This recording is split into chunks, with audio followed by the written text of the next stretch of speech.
Well, it is safe to say we have had the most incredible weekend, and I am devastated to say that we are at the very final panel.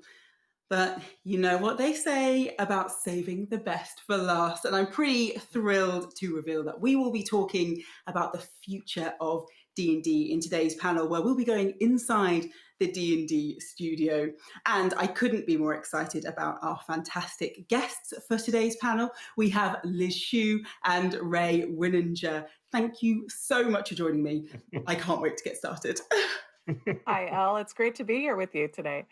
Indeed. Good evening, Elle. So, yes, good evening. It's very late here, but if there was one panel that was going to keep me up, it's this one. I feel like I've been given an hour to ask everything I've ever wanted to ask about D&D, so I'm raring to get started. Well, we will do our best to give you all the info. Thank you. That's what I wanted to hear. And I'm going to start off by, I think, getting you both to introduce yourselves, because one of the things that people always ask is, how do you get into D&D? What do you do there? So Liz, I'll start off with you. Give us a little description of what you do at D&D.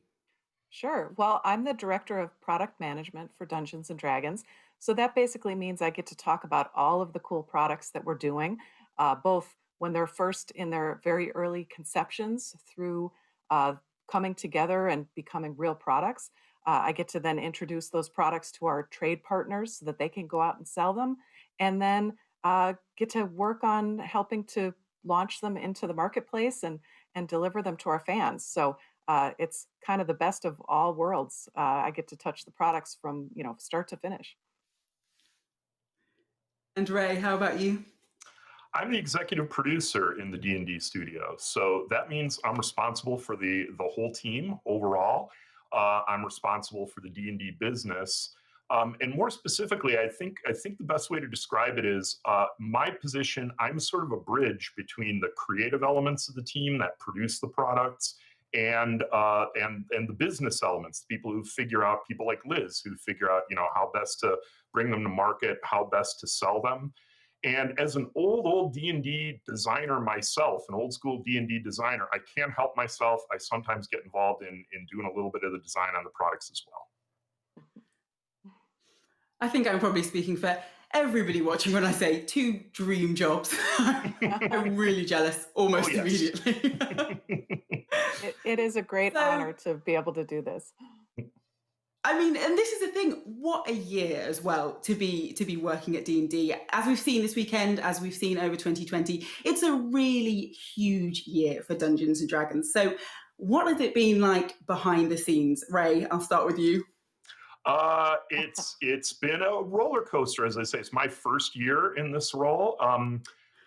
First of all, for me, what's been so great is, meeting all these super talented people and getting to work alongside them.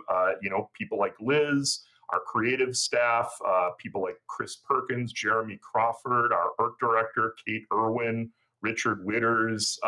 So first, it's been that. It's been kind of becoming part of the D&D family again after so long. But then I think for me, the main story this year has been how much I love this game and how much I love the fans of this game has just been so reinforced. Obviously, this has been a tough year for all of us. And, the D&D fans have stepped up in a big way. I've seen the D&D fans come through to a lot of great things for charity. I've seen D&D fans figure out how to, keep playing the game they love, despite all of these challenges. And, the fact that we're just, from D&D anyway, is just kind of sailing through this really challenging year has just been really, really heartening for me. So it's been great.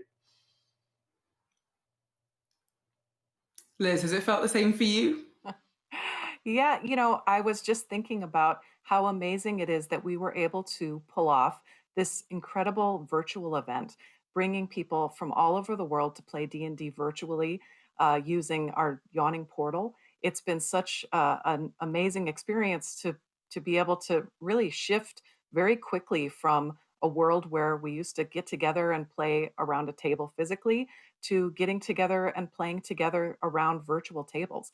And I love that we have the technology to do it. And this year, despite all of the hardships that this year has brought, it really has been a great year for playing D&D, and it's been a great year for just pushing forward this idea that we have a global community that can really come together and play D&D no matter what the conditions are. I totally agree with that. And, that kind of leads perfectly into my next question, which is we are seeing more and more people flocking to D&D, whether it has just been this year of horrors that we all want to escape from, or just its enduring appeal. More people are discovering this community than ever before. So when you are planning kind of a huge year like this, where we're seeing big updates, we're seeing new books, we're seeing things like that, how do you manage inviting new players in and making sure that they understand and that it's accessible, for newer players, while still maintaining that complexity, that kind of joy of mastering something that is a little bit more complicated, that does require a little bit of a time commitment? How do you balance that? Liz, obviously, working with products, I'll start with you. Sure. So I think, so much of the technology that is allowing us to hold events like D&D Celebration has also been a great way to fuel acquisition for D&D because people uh, are able to watch other people playing D&D, and I think it really demystifies the game for them. We also have some great acquisition products. We have the D&D starter set and the D&D essentials kit, which are the perfect place for new players to start and to really just kind of get involved in the hobby. And I think that it's kind of this cycle where you watch other people playing, you start to play, you want to get a little deeper, a little more involved, and so you watch more people playing online to get ideas, to get inspiration that you can bring to your own table. So I think that online gaming and streamed games and events like D&D Celebration really help acquire new people by introducing them to this game and so that they can see firsthand what it's all about. Ray, how about you? How do you find making that balance work? Yeah, I echo what Liz said. D&D at its core is actually a pretty simple game. You get together with friends, you make up stories. That's really what it's all about. But one of the challenges, again, as somebody who's been designing D&D material for a long time, one of the challenges has been getting people over that initial hump, just explaining that it turns out to be a little bit difficult to explain in words just how a D&D game works, despite the fact that it's actually pretty simple. And as Liz said, now that people can, just simply turn to the internet, watch other people play, you see the light bulbs go on over their heads. You see that, like, oh yeah, I get it. This is sure those. I don't need to be scared by all those big books and all that stuff. It's actually pretty simple, and it's pretty easy and fun and accessible. And I think that's been a big part of the success we've had in recent years. The audience growing to much larger than it's ever been before, becoming much more diverse than it's ever been before. I think that's really the secret to it. Yeah, I think people can really see that wow, D&D is group storytelling. That's really the key. You're getting together, you're telling stories together. And once people understand that that's really the core of Dungeons and Dragons, it doesn't seem uh, so difficult to get into. Definitely. And as you mentioned, we are a community that's becoming ever more diverse, and that's something that we've had some big conversations in the community about this year, whether it's kind of diversity, whether it's finding underrepresented demographics, whether it's working with people who've perhaps felt excluded from D&D. So how are you making changes internally to kind of reflect the changing diversity of the D&D community? Ray, I'll start with you. Yeah, yeah. So this mission of making D&D more welcoming, more inclusive, has actually been a primary design goal throughout the whole of this current era of D&D, the fifth edition era. It was actually one of the key pillars, design pillars of D&D 5e. And if you look at our current products, you can really see, like, just for instance, flip through and glance at the artwork, and you start to notice that there was a lot of attention put on making sure that the way we depict D&D, for instance, shows a broad range of peoples involved in these adventures and in these stories. What we've learned this year, of course, as so many of us throughout the world have learned in this tough year, is that you know, that while our heart's in the right place, we just have to push a little harder and we have to go a little faster on some of this stuff. And so there are a number of things that, I think we're more or less in the works along these lines that we're just sort of accelerating now, again, as we kind of understand where our fans are coming from. So that includes things like, first of all, there are some changes to the rules that we had been experimenting with and playing with for quite a while now. That we're basically going to accelerate making these particular changes more central to the game. Basically, what I'm talking about here is, in the past, when you selected a race in D&D, chose to become an elf or a dwarf or whatever when you created your character, perhaps your choice of race said a little bit more about who you were than it needed to. So we become more conscious of that, and we're revising the rules along those lines a little bit in Tasha's Cauldron of Everything coming later this year. You'll see those rules, and as I said, those become more and more central to the D&D experience. So again, the changes begin in the rules themselves, but also in the way we create the products. So we've created some new product categories that you'll be seeing in the coming years that we've designed specifically to make it easier for us to work with new writers, people we haven't worked with before, a broader cross-section of writers. And of course, that's going to make it much easier for us to bring more voices under the tent, as it were, and bring more voices to D&D, let more people sort of guide the products and guide the storytelling. So we're very excited about it. Yeah, I think, our goal is always for anyone who picks up a D&D product to see themselves in that product, to feel like, hey, this is a game for me. This is something that I can see myself playing. I can see myself reflected in the product. And that's, work that is always ongoing. I don't think we'll ever be complete with that task. We're always trying to do better and to keep doing that more and more with every product.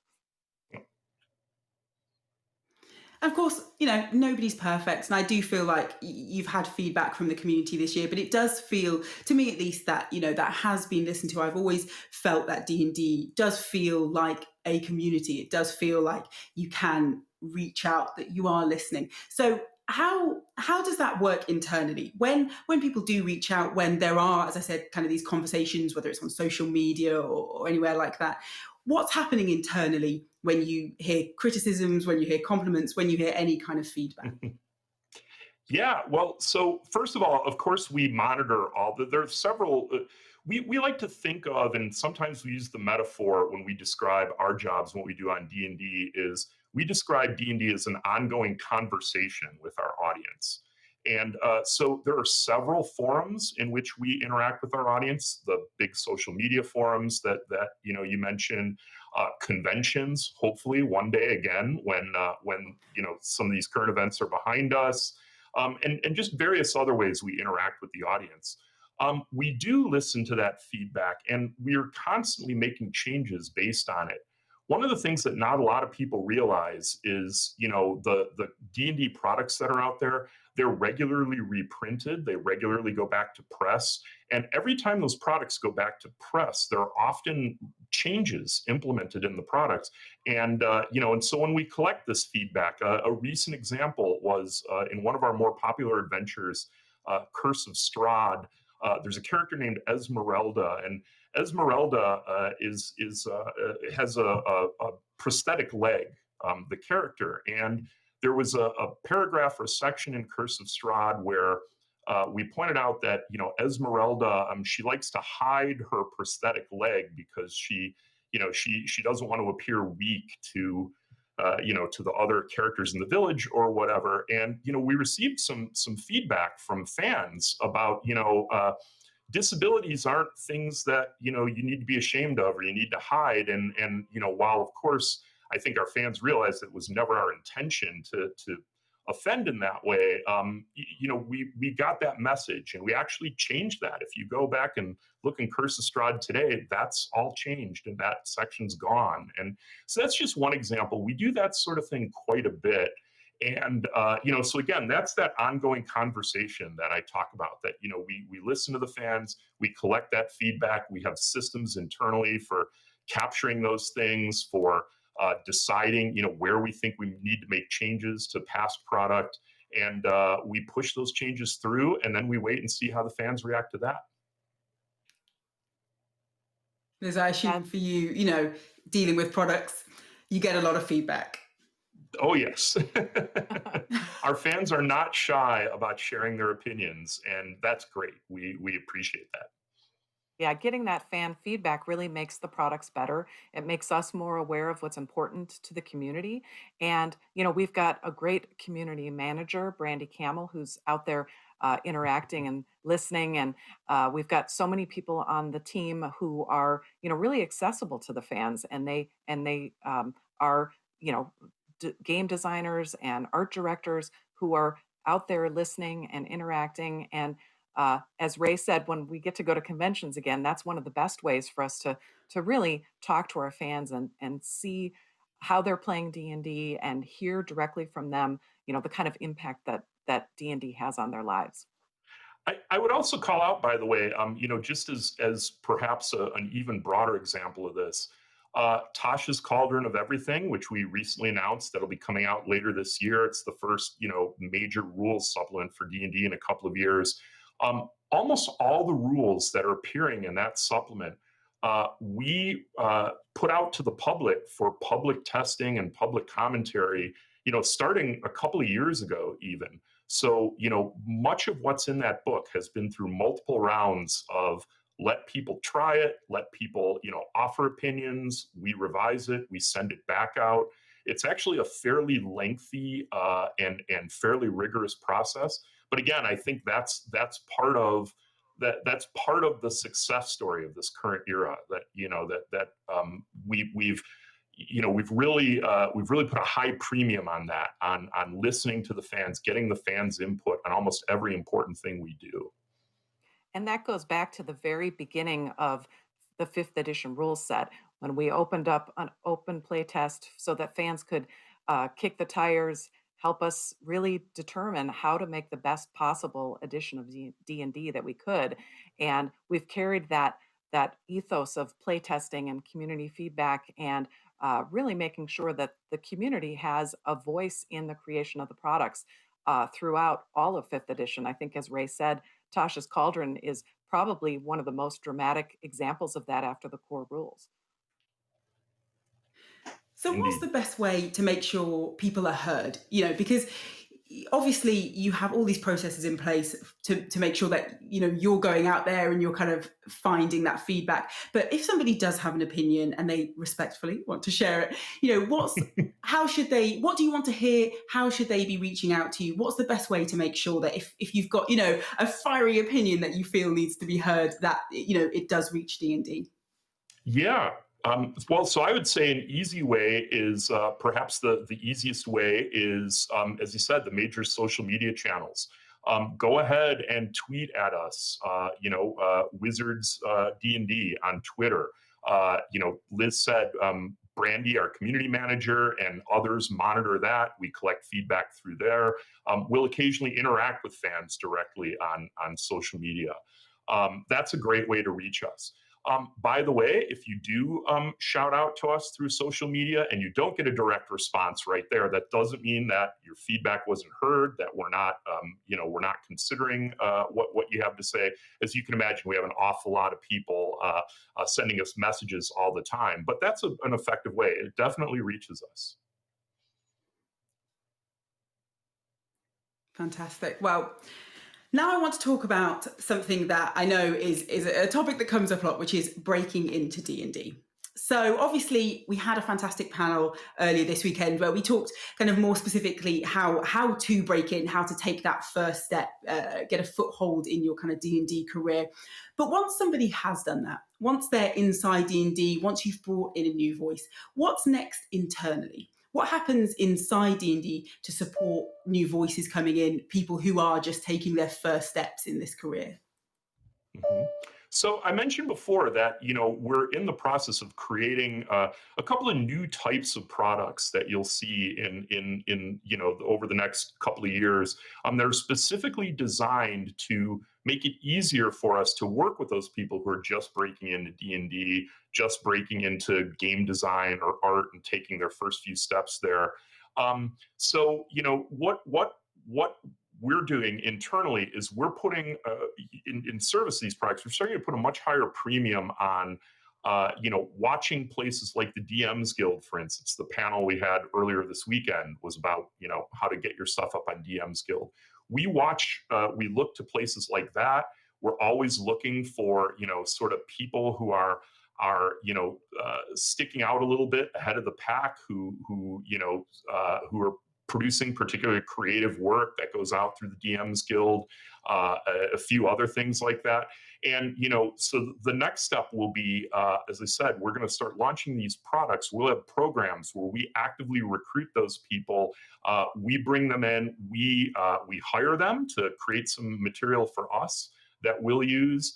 And part of these new products as well is we're setting aside time from our staff to not just, not just dole out assignments or get people to work on this stuff, but to actually work with them and mentor them and kind of help them sharpen their skills.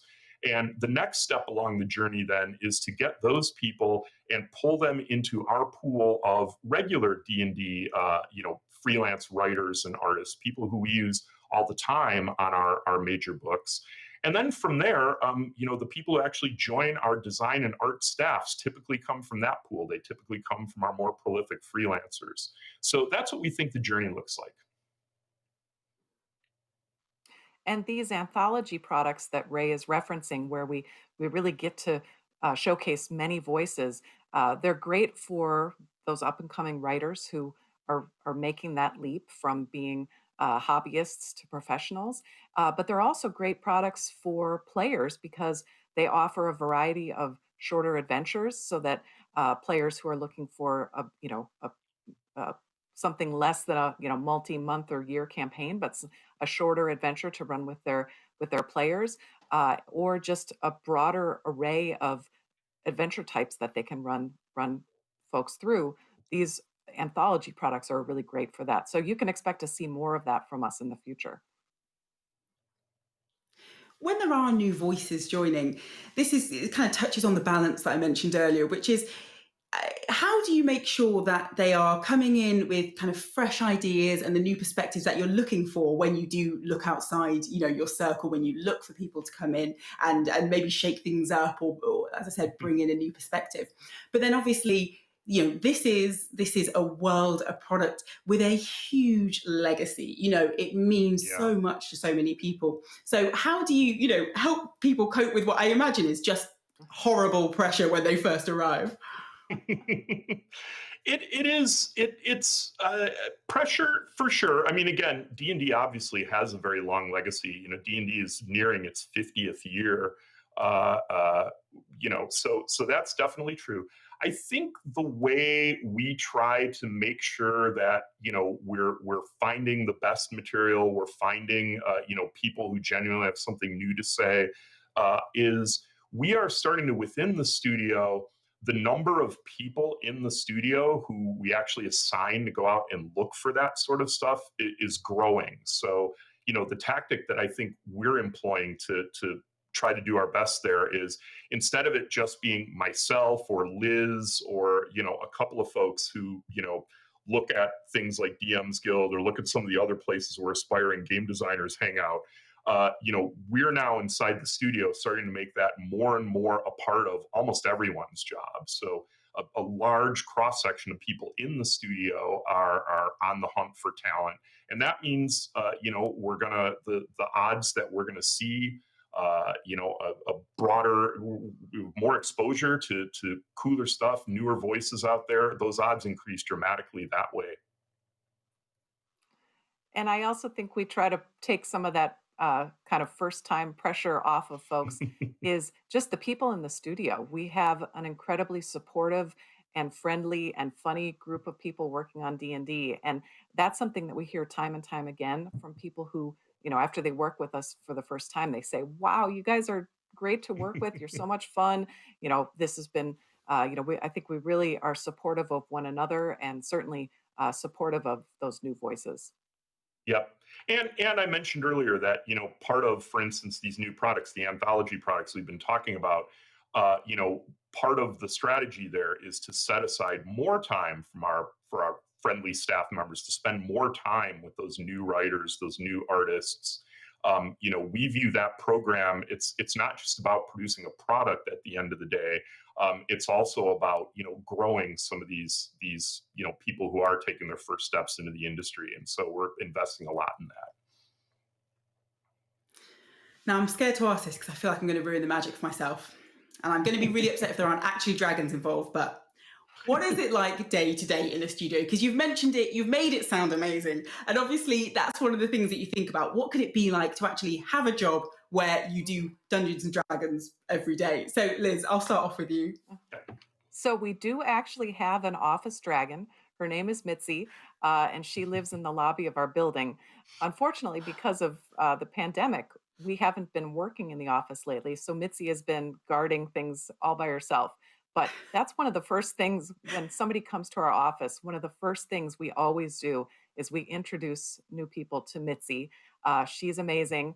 And then, I think we have a very collaborative work environment. We have a big common space where people hang out. They, talk over issues or work through ideas together, sitting in our big common area. We have a large work table where people can go through proofs for products together. So we really kind of encourage that very collaborative work. And when we're in the office, we have a lot of regular lunches because it's just a good time to unplug and get together over a meal and just kind of relax and get to know each other better on a personal level. So, there's a lot of hard work, but there's also, we try to really offset that with a lot of fun social experiences too. Yeah, I have to say, Elle, I'm a relative newcomer coming back to D&D. As I said, I've only been in this role for a year, but the job is absolutely as fun as you'd think it is. It's just incredible. The experience that I have is I frequently find myself, I'll have a meeting with our designers at 4 or 5 p.m. in the afternoon. And it's not uncommon that we'll look up and it's 9 o'clock at night. We've just spent the last 4 hours talking about dragons or talking about, all kinds of things. That's pretty much what my days are. So it's just incredible working with all these talented people, and it's my dream job. So I get it. And I recently all right, it wasn't rude for me. Oh no. No, I recently celebrated 25 years with Wizards of the Coast. So that tells you something about the staying power of Wizards as a company, and certainly of Dungeons and Dragons as a team to work on. It's just incredible, and like Ray said, it really is a dream job. Oh, I'm so glad to hear it. I was so scared that you'd be like, it's really mundane, but no, how could it be? It's D&D. I'm very happy. So I promised earlier I was going to talk the future of D&D. So I've got to get onto it. I've got questions I want answered. So first up, what's next for D&D? After a huge, massive year like this, where do you go next? Yeah, where do we go next? So there's a few things that I think fans will see coming up in the next couple of years. One is kind of a renewed emphasis on settings.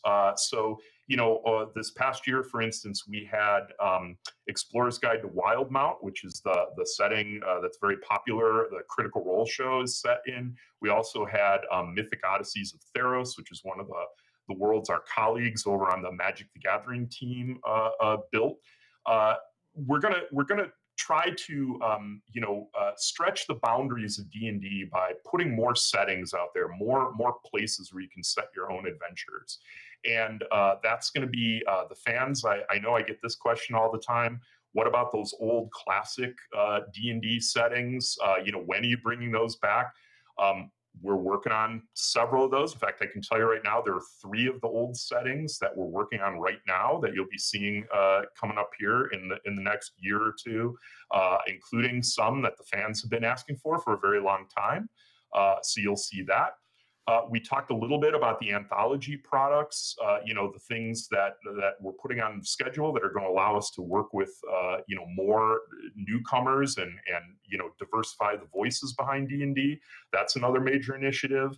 And another thing that I'd call out is we have some products in development that what we're really trying to do is kind of stretch what a D&D product can be, stretch what a D&D adventure can be.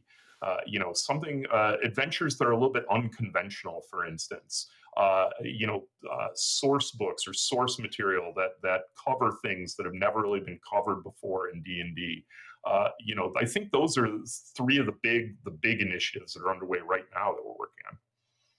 Yeah, and I think we're really exploring a lot of products that don't just come between book covers. We're looking at more ways to deliver great accessories that really amp up your experience at the table, that are immersive, that make it easier to run your game, that just make it even more exciting and enhance your ability to tell great stories at the table. So, much of our line is made up of books, but I think you'll see more and more product from us that isn't just a traditional RPG book. Mm. I also have to say that some of the most spirited conversations that we have within the team are around some of those old settings and which ones are we going to bring back first. And there's a lot of good debate around that. Indeed. So I assume you're just going to reveal all now, right? You're just going to tell me exactly what they are. No, that's part of the fun. Soon. You gotta wait. I mean, I'm the host. I don't even get to know. This is very unfair. So, Liz, you mentioned new products. So, what's the process of coming up with something new? Because, as I said, we've got a vocal community, we've got a passionate community. They like what they like, they don't like what they don't. So, where do you begin when you start off thinking, we need something new? So, a lot of product ideas start from an idea that a team member has or an idea that we hear from a fan.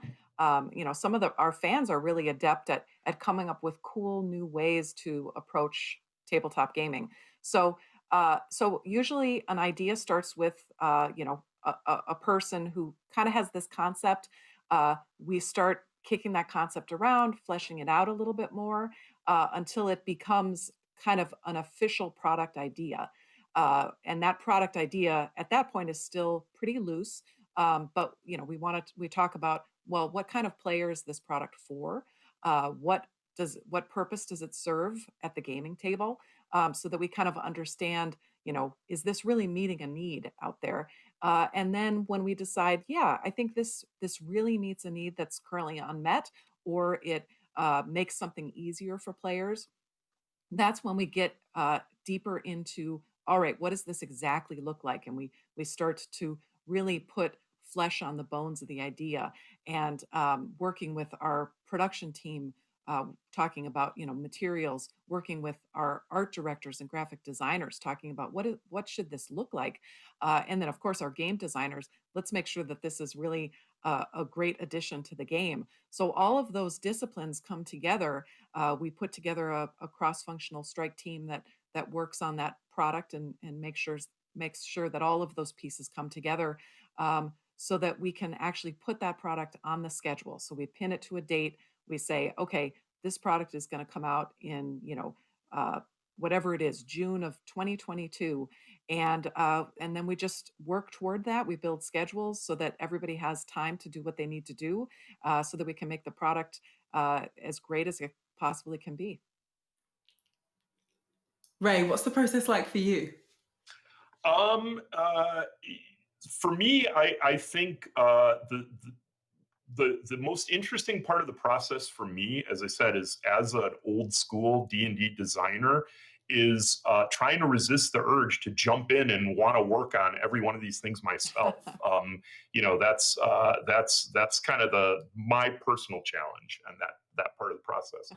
I would also say that the the piece of the process that I particularly enjoy is early on when we've got a new product that is coming through the pipeline or something that we're working on. One of the early stages is concept art. So, for instance, we have a very talented artist, Sean Wood, who's on our staff. We also use outside concept artists, and so when you've got that initial kind of idea for what a product might be, early on, one of the first things you do is you sit down with artists and they just start drawing and drawing and getting ideas down on paper. And there's lots of creative collaboration and back and forth.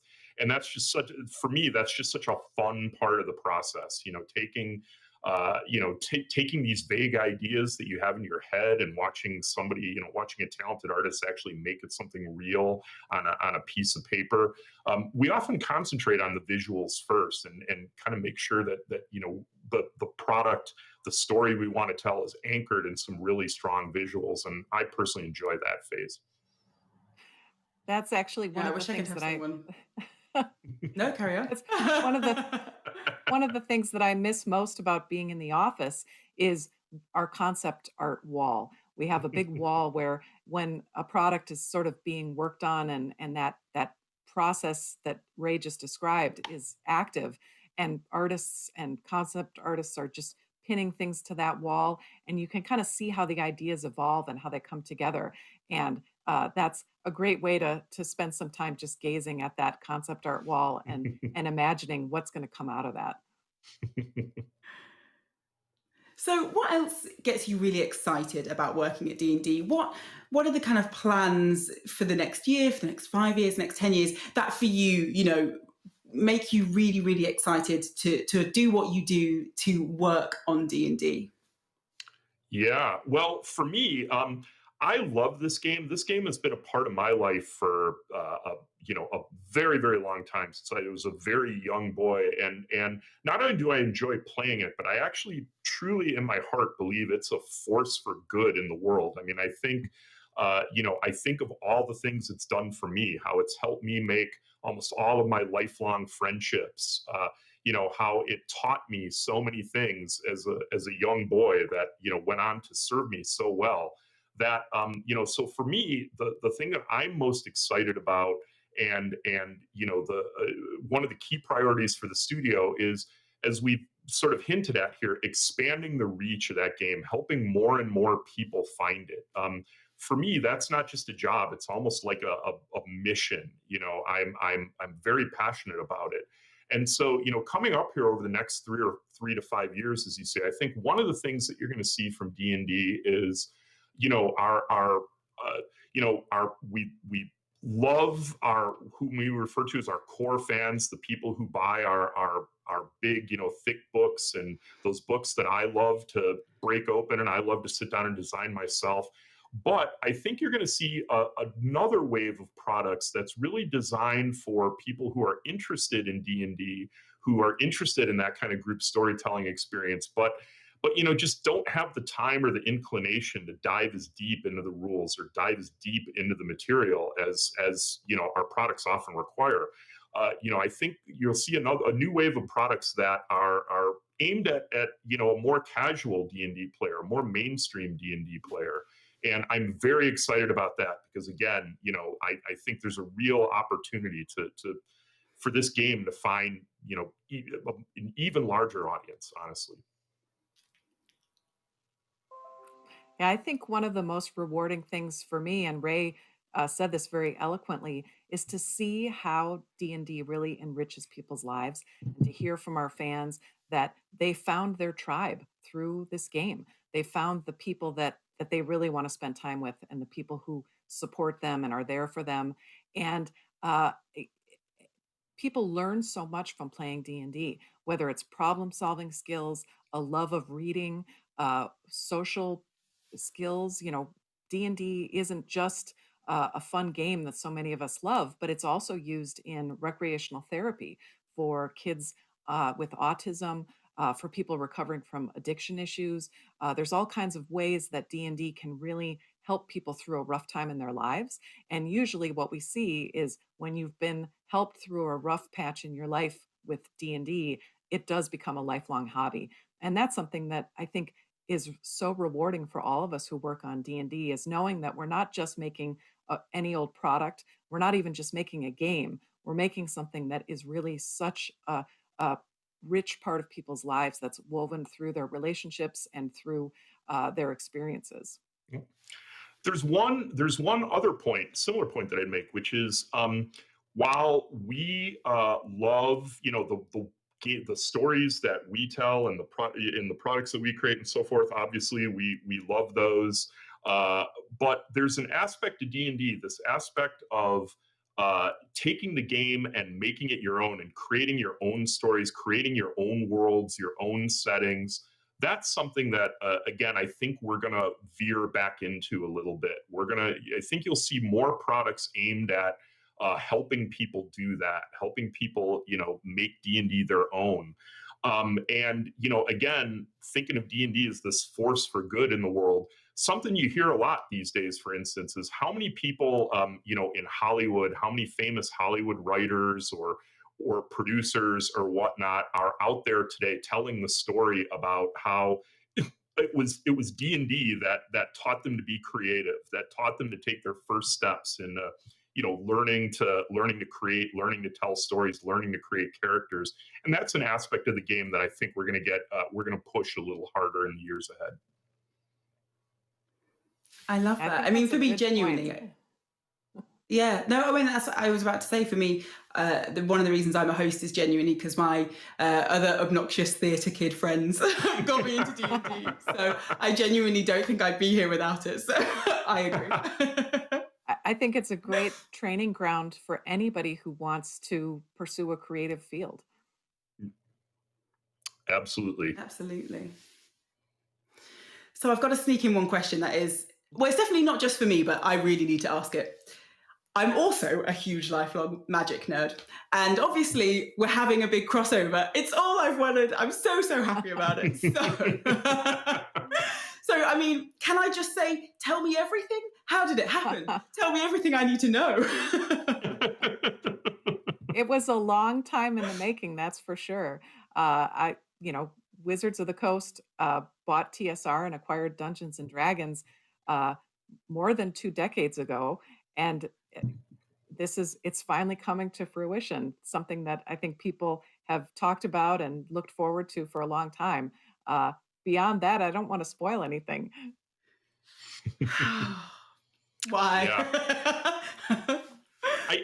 Really? Is that all I'm getting? Really? Oh. I think part of what helped as well is, we've been collaborating in both ways, right? So, our colleagues in Magic just announced, their big D&D set that our team has been involved in and helped them out with.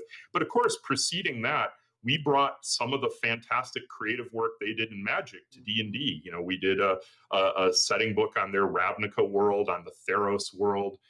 There's some other things that we're looking at along those lines. So I think, the two teams, just sort of fell into collaborating with each other. And that's just been such a great process that, it's mushroomed. And I think both ways, you'll probably see more things down the road.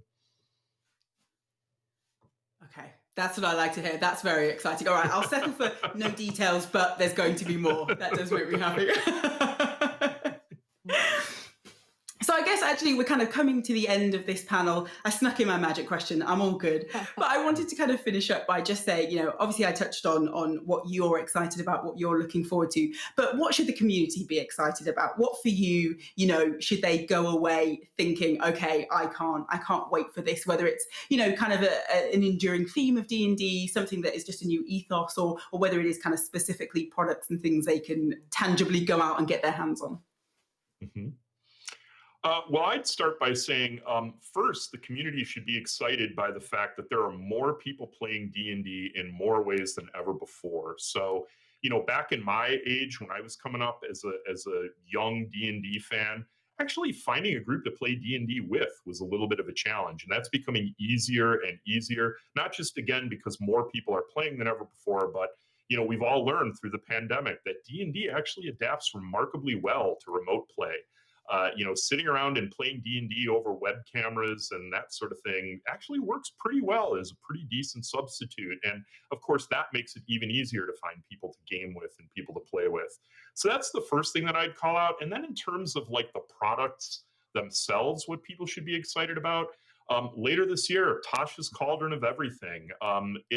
It's really only the second major rules supplement to D&D here in the whole of the 5th edition era. We haven't done anything like it in years. It's just filled with all kinds of new fodder for your games, cool new types of characters you can play, cool new things you can do. It's a real special book, and that's going to show up on people's tables.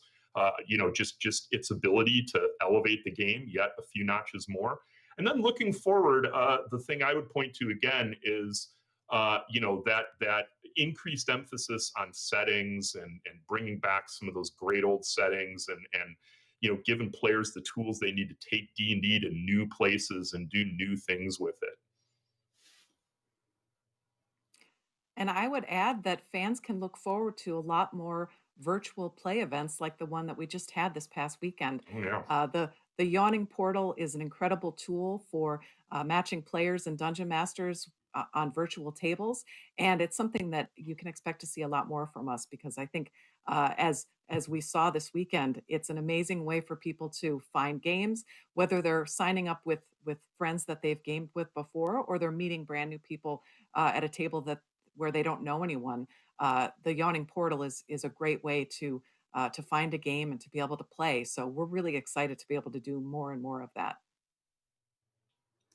Fantastic. Well, thank you so much. I think you can tell I've had a really great time. So I hope everybody watching it enjoyed it quite as much. Thank you, Elle. It was such a fantastic way to round out the weekend. Thank you so much for joining us.